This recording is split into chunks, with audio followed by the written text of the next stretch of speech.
Bonjour, cette partie, on va discuter et pratiquer un petit peu partout tout ce qui est lié aux animations.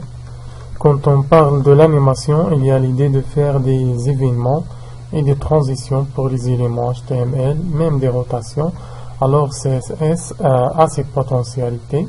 Pour définir une animation, il faut d'abord appeler la propriété addKeyFrame qui est se servir comme une bibliothèque de transition CSS. Cette propriété s'enregistrer sous un nom que vous souhaitez pour votre animation, comme je veux montrer dans l'exemple un petit peu de temps. Je vais vous expliquer comment dans un exemple. Donc ensuite la définition, donc comment définir notre animation dans le code CSS. D'abord il faut utiliser cette propriété addKeyFrame, puis la donner un nom. Ensuite arrivons à appliquer l'animation. Il existe plusieurs propriétés CSS. Par exemple, l'animation timing function qui sert pour spécifier l'accélération de l'animation et pour contrôler même la vitesse de l'animation pour être soit linéaire, soit haze, etc. Donc, je vais vous montrer un exemple et vous mieux compreniez, vous mettiez mieux comprendre. Donc, voici mon exemple.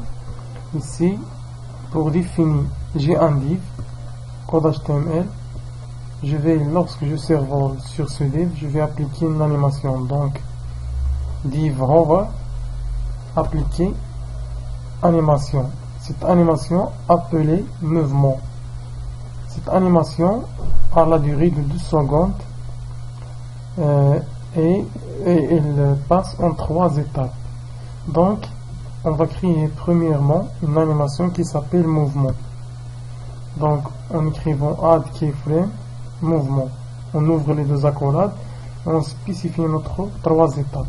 Donc, premièrement, from au 0%. Donc, la première étape, c'est de 0% à 40%. La deuxième, c'est de 40% à 70%.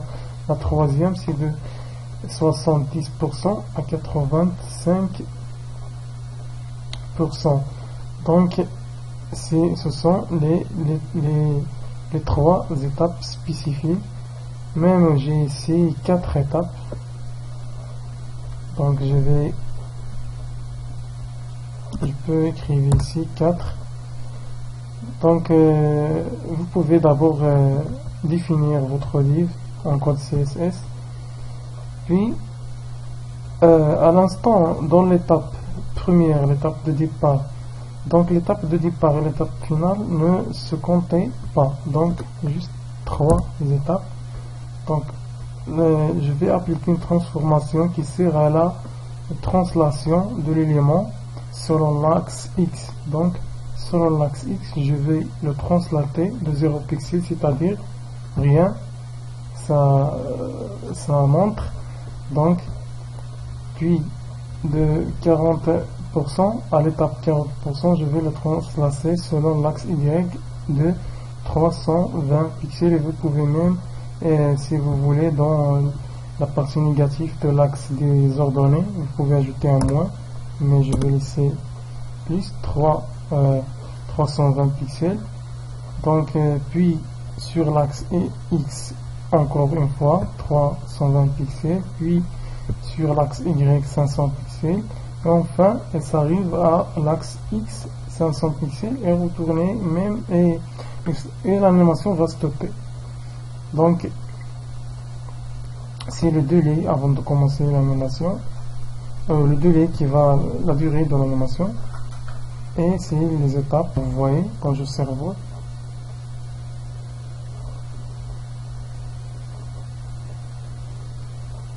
Non, c'est tout.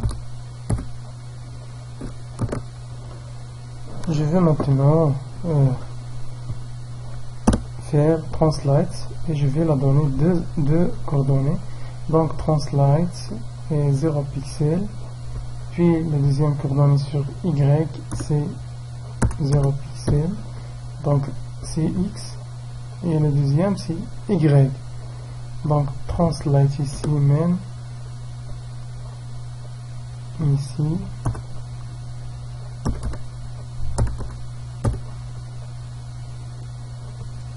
translate encore,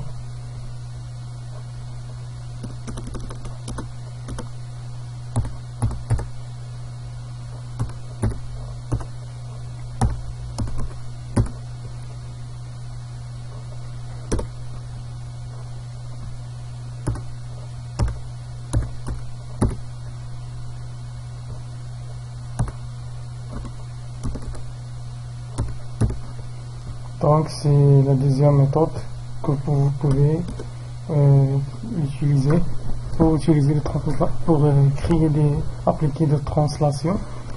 Donc la fonction translate X ou translate Y. La fonction translate a accumulé regrouper les deux fonctions et translate X et translate Y.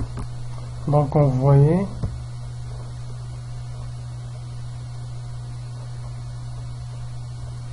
c'est bien.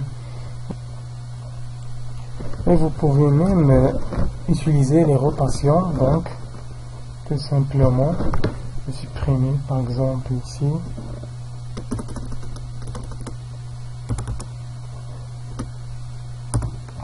rotate puis 0 pixel 0 degré rotate 0. Vous pouvez utiliser les rotations dans les paramètres sont les degrés.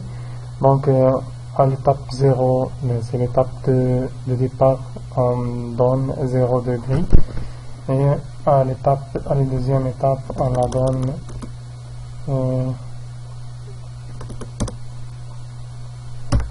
donc j'ai utilisé la propriété ou la fonction de rotation.